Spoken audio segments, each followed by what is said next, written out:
پێغەمبەرمان عەلەیهی سڵات وەسەلام فەرمووی الصەدەقەتو بورهانٌ، سەدەقە و بەخشین بەڵگەیە.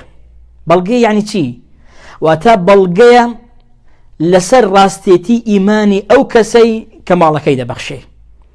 مونافق دەتوانێت لە پێش چاوی خەڵک نوێژ بکات و نیشان بدە کە ئیمانی هەیە، بەڵام زۆر لەسەری قورسە دەست بخاتە گیرفانیەوە لە ماڵەکەی دەربێنێ بیدا بە فەقیرێک.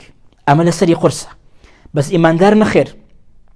ماڵێک خوا پێی داوە لە پێناوی خۆش دەیدادا فەقیر و دەستکورتەکان.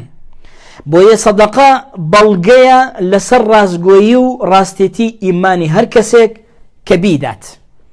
سەدەقە لە مانگی ڕەمەزان جیاواز لە هەموو مانگەکانی تر، پێغەمبەرمان عەلەیهی سەڵات وەسەلام وەکو بایەکی بەهێز بە شوێنێکدا بڕوە هەرچی لە پێش خۆیەتی ڕای بماڵێ.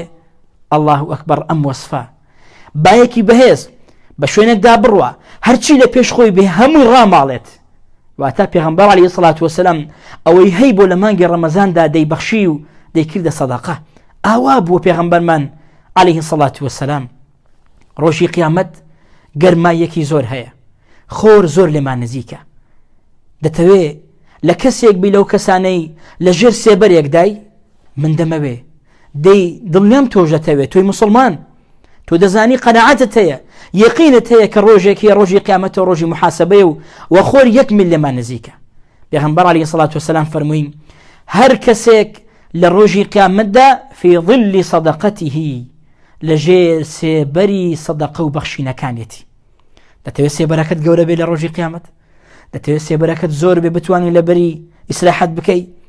دەی 250ەکانی ئەمڕۆت با زۆر بێ، هەزاریەکانی ئەمڕۆت با زۆر بێ، 5,000 و 10,000 و 25,000 و 100,000 و زیاتریش با زۆر بێ.